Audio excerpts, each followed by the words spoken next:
So yun na guys, good morning, good evening at mega love shout out sa inyo lahat. So yun na at muli, ito na naman tayo. So yun na guys, at wala na tayong ligoy-ligoy pa. Ano ang sigaw ng taong bayan? Ipakulong daw si Bactidol. Yan, kasuhan daw si Bactidol. Nako. Kasi naman no? Kung siya ba naman ay nag-isip-isip, isipin ninyo, hindi malaman kung ano yung pinaglalaban. No? Inggit? O ano? Selos? Yung ginagawa nakakaperwisyo. Noon pa man. Dahil ito, una guys, no? Hindi mo na tayo mag-i-reaction doon sa live ni Kuya Bal at yung kay Kalinga Prab, hindi pa naka 24 hours. Ito, sa pulmula, noon pa man, ay talaga bumabanat na po ito.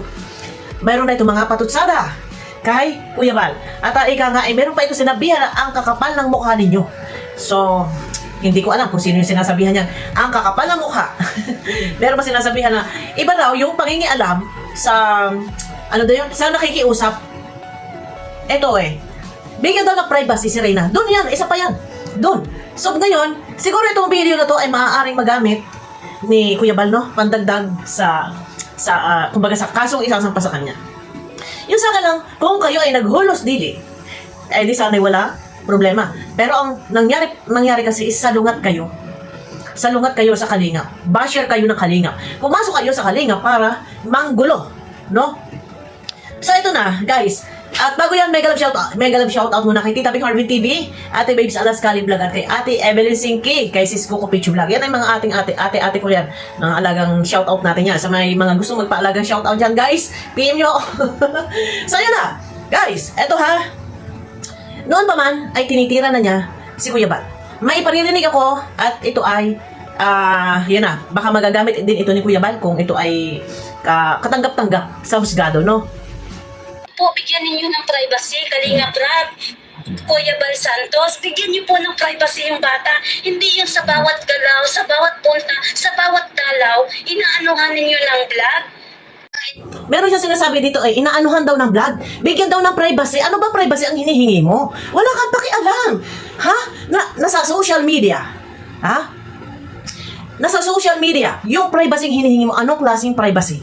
Bakit ikaw, hindi mo man lang binigyan ng privacy ang mga beneficiary ng Kalinga, no? Pakinggan po ulit natin, guys. Po, bigyan ninyo ng privacy, Kalinga Prab, Kuya Bal Santos, bigyan niyo po ng privacy yung bata. Hindi yung sa bawat galaw, sa bawat punta, sa bawat dalaw, inaanuhan ninyo ng vlog. Yung sinasabi niya privacy, si ano daw to, si Reyna? Ano ginawa mo? Binigyan mo ba rin ng privacy? Ha? Binigyan mo ba ng privacy? Anong ginawa mo? Ipinupulok mo sa lalaki. Ine-edit mo yung picture. Tanungin kita, iyan ba ay may consent ng magulang? Pinahihintulutan ka ba ng magulang? Pinahihintulutan ka ba nila Kalinga Prab na gawin mo ang mga bagay na yan? Eto guys, sa pagkakaalam ko, pasok din to katanggap-tanggap din to na yung paggamit-gamit niya ng mga picture, ini-edit, hindi po siya pinayagan ng magulang ni Melanie na ilabting-labting. Kung meron man ewan ko, no? Kung meron na dapat payagan, walang iba kundi si Kalinga Prab, no? Mag-ingat-ingat po tayo sa lahat ng mga inaano natin sa bata. Ikaw ang mag-ingat-ingat sa lahat ng mga ibinabato mo kay Erica. Ha? Anong mag-iingat-ingat sa inaano sa bata? Kay Reyna daw ito. Guys, ito babalikan lang natin to. Kasi ang mga video ay nakasave sa akin. Ikaw ang mag-ingat-ingat sa pinagagagawa mo kay Erica, ante. Ha? Mga picture na akala mo absuelto ka dyan sa ginawa mo na nilagyan mo pa ng sticker at may caption na talagang pinagtatawanan ninyo. Pasok na pasok ka po sa bangayan. Dahil ang picture na ginagamit ninyo ay hawak po namin. Ha? Mga inaano natin sa bata, minor si Rina ating isa lahat, bigyan niyo siya ng privacy. Mag-ingat-ingat daw. Lalo na kay Reyna, bigyan daw ng privacy. Guys, balikan lang natin ito. Ito yung mga nakaraan. Talagang, dito po ay talagang, ito ay, kung baga, inaano niya dito sila Kuya Bal. Privacy, wag daw konting keyboard, ay vlog nila Kuya Bal. Ano ba ginagawa mo, ante? Di ba, konting keyboard, nabasang manok mo, si Reyna, binibweltahan mo, nireresbakan mo, si Erica. Ano ba yung ginagawa mo? Hindi mo man lang binigyan ng konting privacy si Erica na yung picture ay ibinabalandra mo sa social media. Ano mo ang tawag doon? Binigyan mo rin ba ng privacy si Erica? Ha? Yung privacy hinihingi mo kay Kuya Bal. Anong privacy? Ay, nasa social media. Ha? Subject ng kalingap yan. May consent yan ng parents, ng lolo. Itong si Reyna. Anong privacy ang hinihingi mo? Ikaw yung gustong-gusto mo rin eh. Na ikaw nga idikit si Reyna kay Edo at ikaw ang todo post ng mga picture. Nasaan yung privacy dyan? Nasaan yung privacy? Para kay Erica na binababoy ninyo. Pinagtatawanan nyo, binubuli nyo sa comment section, ha? Nasaan yung privacy? May nalalaman lamang kang privacy para kay Reyna? Hindi mo nga binigyan si Reyna ng privacy. Ha? Na, gawin mo, yung mga kaik-ikang kalandian na pinagpupupos mo, may mga love song, ha? Oh. Bawat kilos ninyo, naka-vlog ang bata. Hindi sa bawat kilos ninyo, pinapakita ninyo kung ano yung nagagawa ninyo sa bata. For what? Para sa sariling interes? Oh. Sa bawat kilos daw binablog si Reyna, hindi naman daw kailangan na bawat tulong ay i-vlog. For what? Para sa sariling interes? Doon pa lang eh.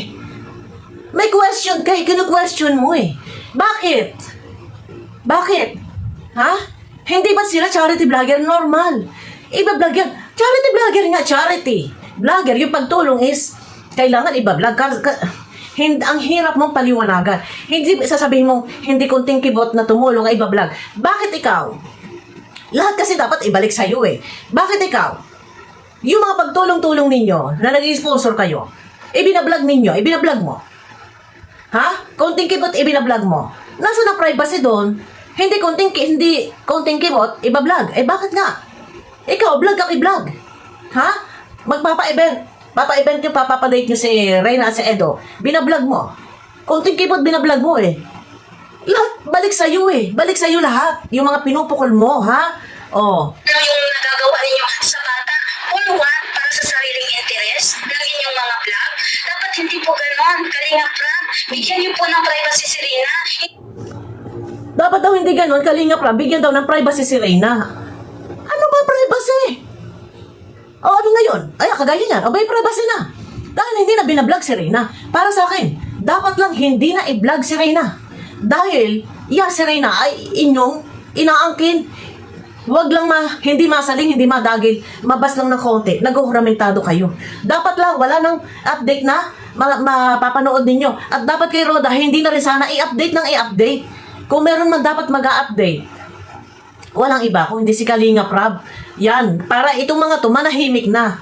Ito lang, bibigyan ko ng panibago na separate na video. Para dito, at nang sa ganun, magkaroon ng katahimikan, magkaroon ng kapayapaan. Itong mga to, sina antibacterial na ito, no? Kasi ito yung pinaglalaban nila eh. Ipinaglalaban nila dito si Reyna eh.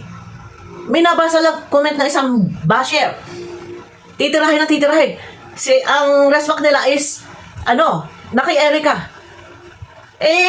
Mali kayo. Kung sana nakinig ka sa amin, sa mga rebuttal namin sa iyo, hindi hahantong sa ganito yan, ha? Hindi po kayong tuwing punta nyo doon, tuwing hangin nyo doon, na dinadalaw si Reyna, nagkakaroon ng video. Ay, ano? Sa tuwing punta daw doon, sa tuwing dinadalaw si Reyna, nagkakaroon daw ng video? Alam mo, sa totoo lang, wala kang pakialam eh. Ha? Sa tuwing pupunta doon, nagkakaroon ng video. Ano ba? Ano ba ang ng Kalingap? Di ba charity vlogger? Kaya nga charity vlogger. Vlogger ante. Nagets mo? Normal, bibidyohan yan. Ha? Oh, ano pa ang gusto mo mangyari? Tutulungan ang tutulungan, and then hindi bibidyohan. Kayo nga mismo eh. Gusto ninyo i-update si Reyna eh. Di ba? Gusto niyo napapanood si Reyna eh. Meron iba nagko-comment yan, sasabihin, kapag wala si Reyna, hindi napapanood si Reyna, doon sila manonood kay Pugong Biyahero. Di pumunta. Lahat kayo malaya kayo kung saan nyo gustong manood. Pero sasabihin ninyo na sa tuwing pupunta doon, binablog daw si Reyna. Wala ka nang pakialam dyan. Dahil sila ay charity vlogger. Ha? Vlogger nga, hindi nakakaintindi eh. Dinadalaw si Reyna, nagkakaroon ng video. Ang kakapal ng mga mukha ninyo, Tingnan ninyo? Tingnan ninyo? Sa tuwing pupunta daw doon, kay Reyna, ay ginagawa ng video, ang kakapal daw ng mukha. Isipin ninyo yan, ha? Isipin po ninyo yan. Pakinggan natin, ha? Balikan natin. tuwing punta nyo doon, tuwing hangin nyo doon, na dinadalaw si Reyna, nagkakaroon ng video. Ang kakapal ng mga mukha ninyo, ginagamit lang ninyo si Reyna pagdating sa behind the scene. Kaso hindi ginagamit. Di ba? Ang kakapal daw ng mukha, ginagamit lang daw si Reyna. Tingnan mo. Itong video na to, ay nasend ko na kay Kuya Bat. siguro naman, dito may na-mention siya na pangalan. Tinutukoy niya kung sino ang kanyang pinatutungkulan dito, ang kinakausap niya dito is pananawagan, no? Huwag daw, kaunting kibot ay tutukan kay Kalinga Prab, kay Kuya Bal. Tapos ngayon sasabihin mo, ang kakapal ng mukha. Sino ang mas makapal ang mukha? Hindi ba't ikaw? Inaangkin mo ang hindi sa inyo. Binipisyari ng Kalingap yan, tinutulungan ng Kalingap, pero ano ginagawa ninyo? Nakikisaw-saw kayo sa Kalingap. Ito yung pinakapangit dito. Balikan natin, guys. Doon, na dinadalaw si Rina, nagkakaroon ng video. Ang kakapal Oh, wait. yung po ng privacy si Rina, hindi po kayong punta nyo doon, pinaramin nyo doon, na dinadalaw si Rina, nagkakaroon ng video. Ang kakapal ng mga mukha ninyo, ginagamit lang ninyo si Rina pagdating sa behind the scenes. Kaso hindi, ginagamit ninyo ang Tinan nyo? Ganyan siya magsalita. Makakapal ang mukha. At ikaw, manipis ang mukha mo? Ha? Makapagsalita ka, wagas. Baka ikaw ang makapal ang mukha. Dahil, ikaw ay nagmamando nag-uutos na huwag kong tingkibot ay iba-vlog. Huwag kong tingkibot ay ganyan-ganito, ganyan-ganyan. Ay, sino ka? Sponsor ka lang, di ba? Lumugar ka sa dapat mong lugaran. Sponsor ka nun Huwag kang masyadong magdidikta. Pagtutulong-tulong lang, walang daming tsache-boreche. Guys, binalikan lang natin to. At dahil ito ay isa sa magagamit, maaaring magamit po nila Kuya Bal. Pero naisad ko na po kay Kuya Bal ito. sa sarili ninyong interest para lang magkakaroon kayo ng viewers at umangat yung channel ninyo. Huwag niyo pong ipapakita ang mga ganong hindi niyo ba iniisip yun? O, di ba? Hindi nyo ba iniisip yun? At ikaw, anong naiisip mo? Maisip ka rin ba? Maisip ka ba? Sobra ka naman Ikaw nga yung mga pinagagagawa mo kay Erica, hindi mo ba naiisip yon na mali yung ginagawa mo? Na binabalahura mo sa Erica? O hindi mo maitatagi yung picture dahil mismo yung walang sticker ay hawak namin. Tapos yung may sticker na pinost mo ay hawak namin, Iisip ninyo, manggagamit kayo para sa sarili yung interest at para umangat yung channel ninyo. O, di na mo? Talaga, ang utak mo ay, iba Medyo talagang mahirap. Ito yung mga taong mahirap paliwanagan.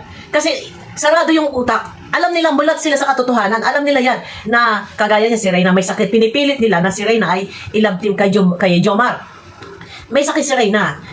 Hindi hinahayaan ng Kalingap na magkaroon ng ganyang love-team. Sila lang yung gumagawa na love-team or Team Jomrain. O, wag na natin sabihin Team Jomrain.